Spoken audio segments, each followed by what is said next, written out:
their vehicles. Now it looks like he just got off the 60 westbound here on the frontage road. Wilcox Avenue, that was the exit. Now making it right. A police chase in the San Gabriel Valley took a dangerous turn when the suspect drove his vehicle at over 140 miles per hour. So here we are, Wilcox Avenue and East Gleason Street, southwest San Gabriel Valley. Yes, it is an Elkhart Blue C7 Corvette that CHP officers are trying to stop. Speeds now, thank goodness, in this seemingly residential area. The chase began in Pomona after the suspect, driving a dark-colored Chevrolet Corvette, refused to yield on Thursday night, February 22, 2024. The driver was traveling at over 140 miles per hour while driving on the westbound lanes of Interstate 60 in the Montebello area. The suspect was seen driving through Southgate, Boyle Heights, and East Los Angeles. Not lit up.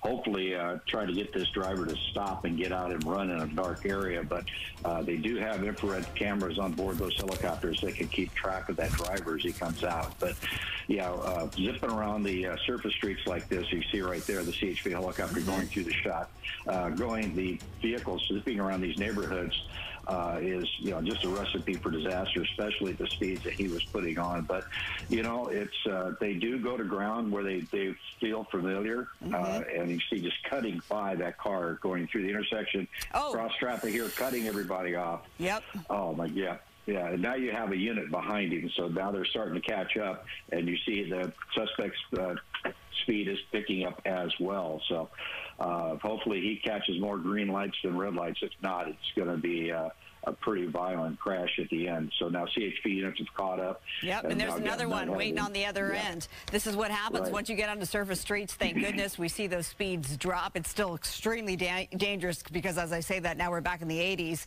But nonetheless, this gives CHP officers a chance to catch up. That's what they were trying to do. They have caught up. We've seen at least 2 of those black and whites. It looks like he's now going to get back on the 60 westbound here. He saw that opening. He took it. I'm saying we don't know anything about the person behind the wheel. We also don't know if there is more than one person inside that vehicle. Very well could be. Always. I say it all the time when we cover these pursuits.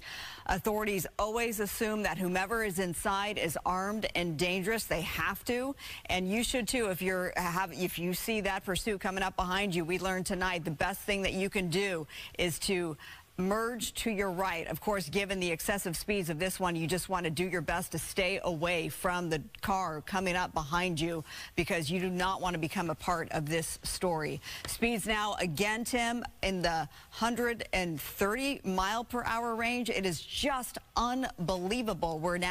It's 60 eastbound, according to our extreme nav technology, and East LA. So we just went from Baldwin Park. Now we're in East LA. We spent some time on the surface streets. And Tim, this is extremely dangerous. Exactly. With these speeds like this, all it's going to take is a vehicle to make a lane change in front of it, or that gap that he shoots for goes away before he can get through it. It'll take him and put him out of control. Also, it strikes somebody else at a very high rate of speed.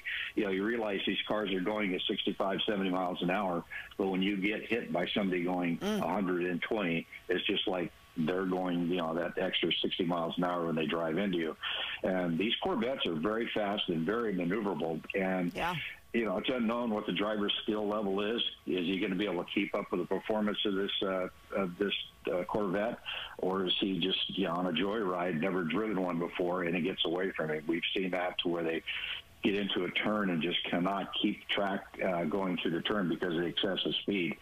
But luckily back up on the freeway and off the side streets, because this makes it a little bit less dangerous than it would be if he was doing these speeds down through intersections with cross traffic and rail slow traffic around him. But CHP right now, their big concern now is just staying with him with the helicopter, letting the ground units just continue into the area following from behind. And then, as we spoke last night, CHP works out of different jurisdictions. They have their offices and their area of responsibility. And now he's coming into the downtown area, and this will be handed over either to the East LA station or office, or the downtown LA office as he rolls in, coming up on the 10 freeway here as he comes through the 60 freeway westbound. So they're just radioing ahead. Units are sitting there waiting for him to come through, or the driver to come through, and then they'll pick it up as it comes into their area of responsibility. Okay, so we're seeing this with the interchanges here.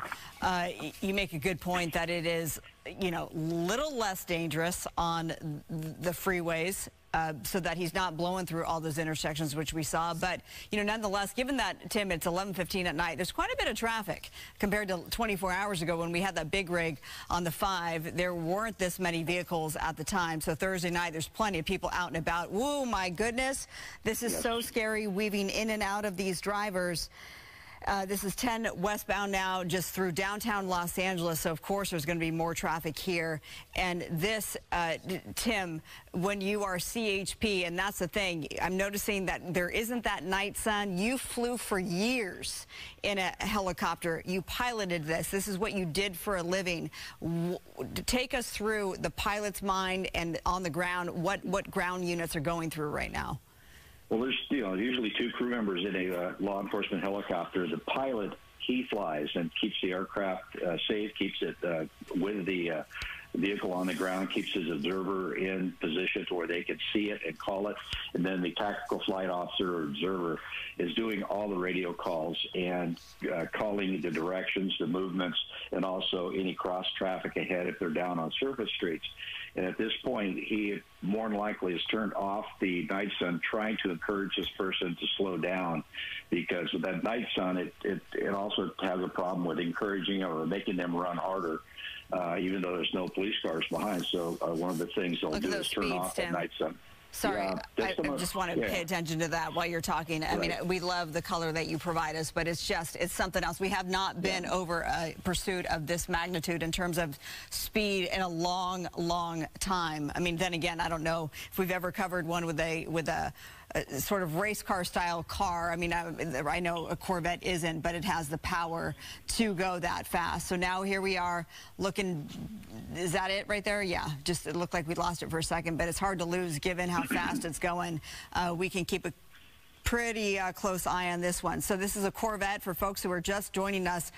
You're watching Good Night LA, and last night at this time we were covering a stolen big rig pursuit that ended in Rancho Cucamonga, and tonight we are in the downtown Los Angeles area, University Park near USC, 10 westbound with a failure to yield. That's what started this. It seems pretty simple. This car would not pull over. It's a Corvette, a blue Corvette. This is really dangerous. Looks like we're getting off here. Let's see what's going on. We have Tim Lynn, former police officer, helicopter pilot. He did this for a living, and he's on the line with us as we watch this pursuit, very dangerous, high-speed pursuit, play out before our eyes. Just took, Tim, the Normandy exit under the underpass here, and it looks like he's going to get right back on. This is sort of the behavior that we see when we cover these pursuits on and off freeways. Yeah, they'll do that trying to get away from the pursuing units. And right now, he did that exact same thing when he got out into Rancho Cucamonga. He went out very high rates of speed eastbound, 210, made the U-turn at Archibald and came back. And now you see he got off at Normandy, made the U-turn going the other way. So it's 2 things that he's trying to do. He's trying to get away, but also he's trying to go back to area that's familiar, because what they try to do is get to a place where there's a safe zone for them, to where they can bail out 2 or 3 blocks away from a friendly house and then run through the yards and over fences and get to that friendly house and get inside without being seen, hoping that the area unit doesn't pick up on them doing that. But as I was explaining, that night sun being off doesn't mean they're not watching that vehicle with technology. More than likely, they're locked on with the infrared camera that's on board that CHP helicopter, to where they can see where he or she runs as they continue out of the vehicle. But right now it looks like we're pretty well set staying on the freeways. This might be the 110 freeway is coming on up right now as they come making that right-hand bend. Yeah, it looks like it to me that they're going to make their way around here and maybe getting off as well. Looks like. So we'll see. Yep, looks like they are getting off. Coliseum. Yes. Yep, right down by the Coliseum. So here we are making a left turn. We'll see what move this suspect does next. Heading back on the frontage road here. Tim, this is a good reminder to talk to our viewers about, when this comes to an end, and if we see the foot bails all the time, and people are curious, they come out of your house. You can't blame them, but at the same time, as you said last night, that is the absolute worst thing that you can do. I mean, there could be people who are coming home from a night out or getting off work right now, and we've seen suspects carjack other innocent people to get away from authorities. Do not come out of your house. Lock your doors, lock your windows, because obviously we're dealing with somebody who is extremely dangerous given just the way that they're handling this Corvette right now at 11:20 on this Thursday night. And looks like we're going the wrong way, Tim. Wrong way. Oh, Wrong way, my goodness. This is on Grand Avenue. Yeah, it's he's going to be going along at a high rate of speed with somebody coming the other way, not paying attention, and then through intersections. But unfortunately, we're getting blocked by the buildings. But here's more vehicles coming south, zipping right by them. And as he comes up here, he's going to make that southbound turn. So, yeah, this guy is going for broke on this thing, and it's just a matter of time. There's the black and white right there. That's LAPD with the 2 white doors, so you know that's who they are. Anyway, so it's going to work its way down now. And the problem we're going to have with the helicopter is it's getting into the LAX airspace. And it's, oh my gosh, wrong side, just trying to do anything to get away from authorities. In the meantime, putting so many other innocent drivers in danger. So now we're on Main Street. Speeds right now in the 40s, but when going down Grand the wrong way, speeds were in the 70s. So this is so extremely dangerous. Cannot stress that enough. If you know anybody out in downtown Los Angeles, please let them know that this is happening. We bring this to you because of public safety. It is your safety that we are most concerned about, and it's also the safety of officers, and that's why they have to decide. Tim, you can talk more about that, on why they have to sort of go in this tracking mode, because it is so dangerous. Yeah, right. It gets to a point where it's going so fast that you're putting the officers behind in danger, trying to keep up. He's gone through intersections and gone through traffic on the freeway and basically scattering the cars as he goes through. And all of a sudden you have 4 or 5 police cars coming up. So what they do, they try to reduce the liability, reduce the risk to the officers, because there's no sense staying on him at real tight as long as he has the helicopter over here, keep an eye on him. So just now it's just a perimeter type thing where they're staying close by the area to be ready to go once he gets out on foot, but also trying to protect the drivers on the street by not having so many cars going so fast. But right now, it looks like to me he's searching for an area. Now he's doing a little U-turn here, maybe? Trying to get back to the freeway. I would have guessed here he's working his way around, trying to figure out how to get back and kind of working around stop traffic.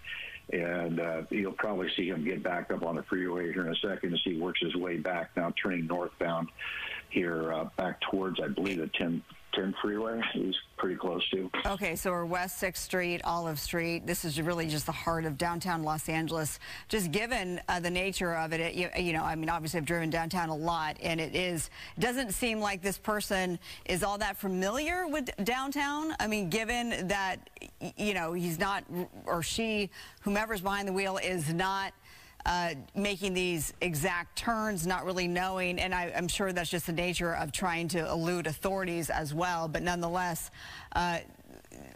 sort of not really doing anything clearly is what I'm trying to say. At this point, to me, it doesn't seem that they have a destination in mind. Well, you never know where they're trying to get to or what they're doing, like with the big rig last night, starting off in Bakersfield and ended up in Rancho Cucamonga. But this guy here just, now another wrong way. Oh, my gosh, close call. Literally weave through, may have hit one of those vehicles. I couldn't tell. He may have clipped him going through there, but man, he really got on the gas coming there because you saw the fishtail come off. But he's still going the wrong way here, coming up on traffic.